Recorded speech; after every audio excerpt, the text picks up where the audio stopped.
the cameras flashed, the crowd literally froze, and just like that, Hollywood had a new obsession. Welcome to Starscope Report.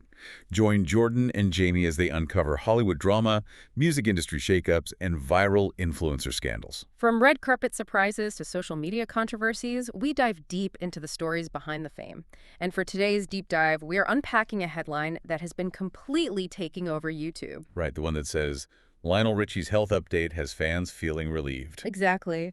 But when you actually look past that really reassuring headline, there is a much deeper, far more complicated story playing out behind the scenes. Oh, absolutely. And we have a massive stack of sources to go through today. We've got reports from celebrity outlets like OK Magazine and Revolt TV. Yeah, and we also have inside scoops from the News International, plus statements from his inner circle, official tour press releases, and real-time reactions from fans who are actually in the room. So the mission of this deep dive is to figure out exactly what happened that night in Minnesota. We're going to explore the conflicting updates about his health and really examine this intense debate it sparked. Because, this isn't just about a canceled concert. It's this massive story about aging, the psychology of passion, and knowing when it is time to step away. Right. And to understand all of that, we have to start with the timeline of the scare itself. Yeah, let's set the scene for you. It's June 24th, 2026. We're inside the Grand Casino Arena in St. Paul, Minnesota. The energy in that room must have been electric. Oh, totally. It's the opening night of the Sing Along All Night Long tour. You've got the legend himself, 77-year-old Lionel Richie, up on stage doing what he does best. And keep in mind, he's co-headlining this massive 26-city North American tour with Earth, Wind & Fire.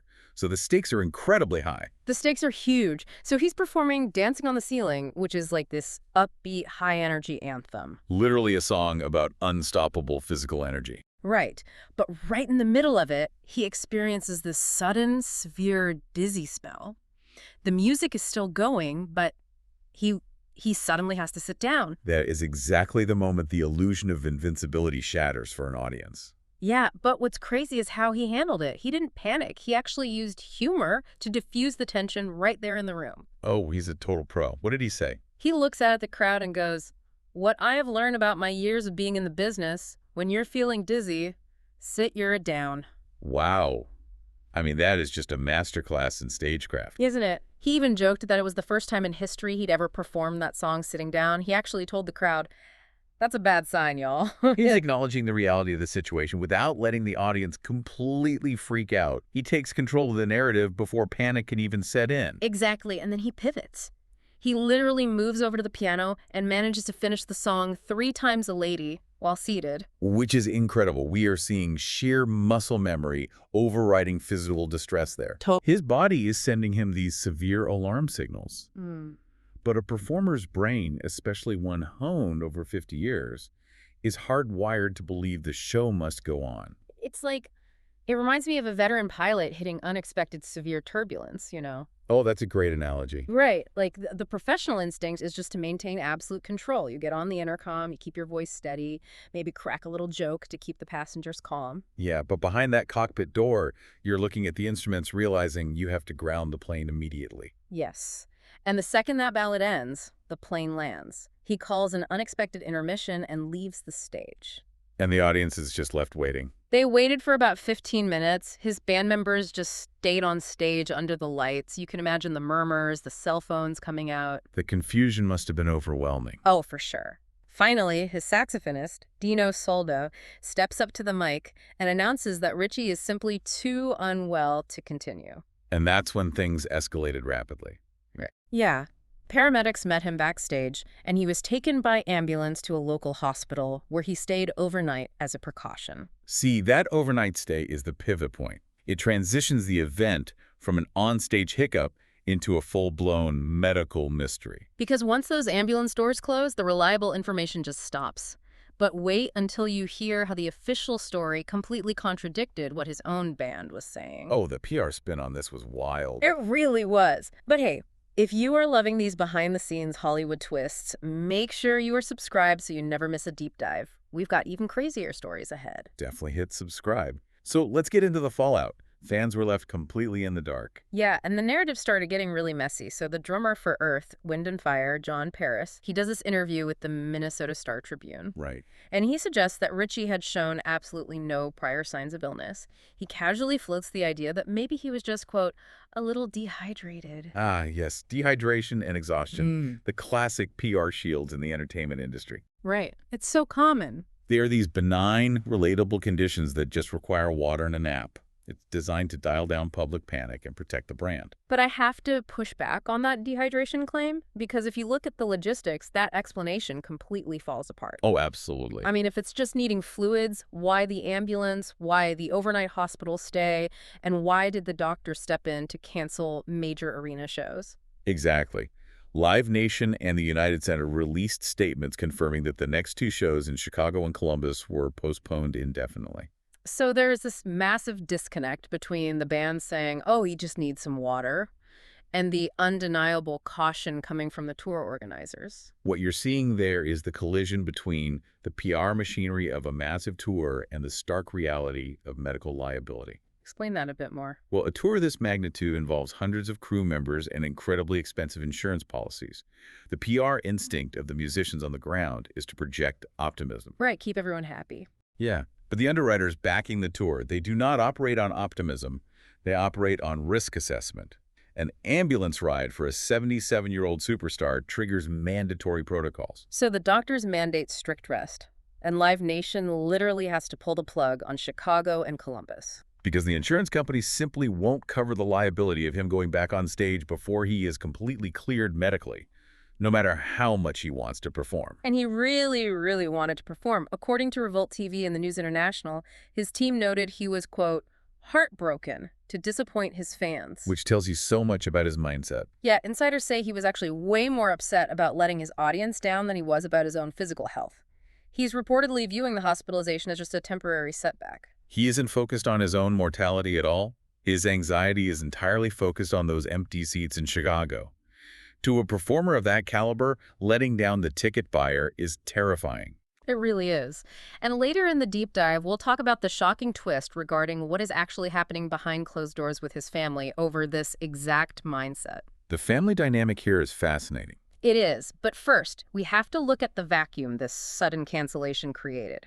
When you have postponed dates and an ambulance, but no official diagnosis, the internet goes into absolute overdrive. Social media thrives on speculation. And when a beloved figure shows sudden vulnerability, the discourse rarely stays polite. So true. On June 26, which is 2 days after the incident, we finally get a real family update. And it doesn't come from a publicist. Who does it come from? It comes from his ex-wife and college sweetheart, Brenda Harvey. She posted on X, assuring everyone, quote, thanking everyone for their concern, Lionel is okay and will be back on the stage. That's a simple statement, but the context of her delivering it is crucial. Yeah, and the reaction to it was visceral. While a lot of fans felt relieved, it also triggered this huge wave of harsh criticism. Oh, people were not holding back. Not at all. Commenters started actively accusing Richie's camp of elder abuse. Wow. Elder abuse? Yeah. People were pointing out his age, noting he's pushing 80. One commenter bluntly wrote, people need to retire already. They surely don't need the money. That reaction really highlights the toxic nature of parasocial relationships between aging icons and their audiences. How so? Well, fans develop this profound sense of ownership over a performer's well-being. They've listened to his music for decades, so he feels like family. When they see him vulnerable, their protective instinct kicks in. Right, but it manifests as entitlement. Exactly. They demand that he retire for his own good, assuming they know what's best for his health better than his own inner circle does. You know, it's like fans view these artists as living time capsules. When you listen to a Lionel Richie song from the 80s, you are transported back to your own youth. Oh, absolutely. Music is a time machine. Right. You want the artist to remain frozen in that era, performing with the same boundless energy. So when the artist suddenly shows physical frailty on stage, it shatters that mirror. It forces the audience to confront their own aging, their own mortality. Yes. And instead of processing that fear, they lash out at the management, screaming elder abuse to somehow make sense of it. That is a phenomenal way to look at it. The accusation of elder abuse completely strips the artist of their own agents. Totally. It assumes a 77-year-old man is being dragged onto a stage against his will for profit, rather than accepting the simpler truth.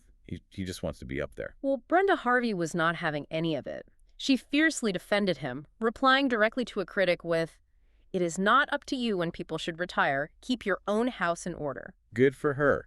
And the messenger here is just as important as the message.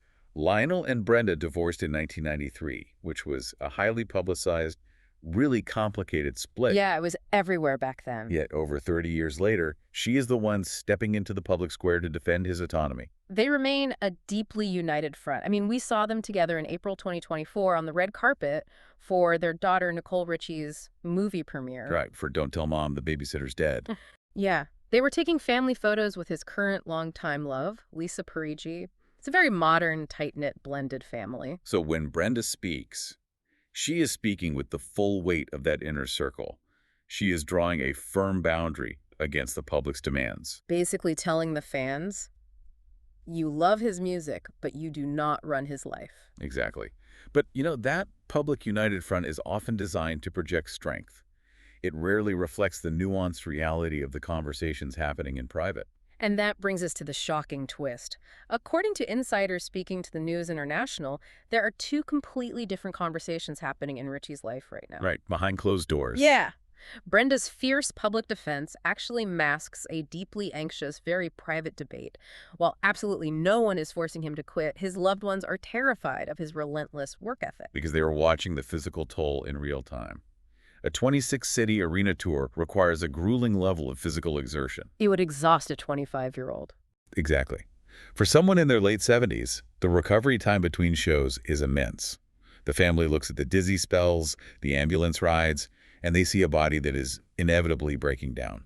His family just wants him home. One source said they feel he has, quote, nothing left to prove.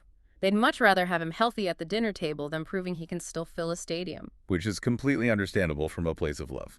But Lionel insists that performing is exactly what keeps him young. We are looking at the ultimate performer's dilemma here. We see it repeatedly with legacy acts. The family operates on biological reality, prioritizing longevity. Right. But the artist operates on a completely different psychological wavelength. One insider literally told reporters, "The stage is where Lionel feels most alive. He honestly can't imagine life without performing." To him, music isn't a career you just clock out of at 65 to collect a pension. No, it is the core architecture of his identity. Retirement is completely off the table unless his health leaves him with absolutely no other choice. Think about the neurology of a lifelong performer for a second. For 50 years, his brain has been conditioned by massive, stadium-sized hits of dopamine and adrenaline. Oh, wow. I didn't even think about the chemical side of it. Yeah. The roar of a crowd is a powerful chemical feedback loop. When he steps on that stage, his brain lights up in a way that sitting quietly at home simply cannot replicate. So to ask someone to voluntarily walk away from that neurological high it's akin to asking them to sever a limb. Precisely. Put yourself in his shoes for a second. Imagine having your physical limits suddenly betray you, and those limits begin to threaten your deepest passion. It would be devastating. Imagine your loved ones looking at you out of genuine love and asking you to walk away from the one thing in this world that makes you feel the most authentically you. That fan on Twitter said they surely don't need the money. But it was never about the money. How do you just turn off your fundamental sense of purpose? You generally don't. You fight against it. The relentless drive of a creative genius doesn't extinguish just because the knees hurt or the inner ear causes vertigo. The desire to connect with an audience burns just as fiercely at 77 as it did at 27. The tension lies in the fact that this immense creative spirit is housed in a fragile biological vessel. And his family is caught right in the middle of that tension. They're trying to balance their very real fear of losing him with the understanding that taking away the stage might be taking away his lifeblood. And because he maintains his agency, he is making the choice to push forward. He really is pushing hard. The tour is slated to resume on June 30th in Pittsburgh, health permitting. He is getting right back in the cockpit of that plane. Which will undoubtedly thrill the ticket holders in Pittsburgh. But it guarantees his family will be holding their breath in the wings every single time he steps up to a microphone. It really makes you think. If you are captivated by these kinds of deep dives, stay tuned and hit that subscribe button so you don't miss what's coming next. We've got more stories that keep the stars shining. We started this deep dive by painting the picture of that moment in St. Paul. The sudden vulnerability of an icon sitting down during Dancing on the Feeling. It really shattered the illusion of perfection we project onto our favorite stars. We demand a level of immortality from them that we would never expect from ourselves. It leaves you with a really provocative thought to mull over. As modern medicine allows us to live longer, and our cultural icons continue to tour well into their late 70s and 80s, do we as an audience bear some responsibility for the pressure they feel to never stop? That is a great question. At what point does our demand to hear the soundtrack of our youth live in concert become an unfair burden on the humanity of the artist performing it? Are we cheering to support their passion, or are we just selfishly refusing to let them rest? Definitely something to think about the next time you buy a ticket to see a living legend. Absolutely.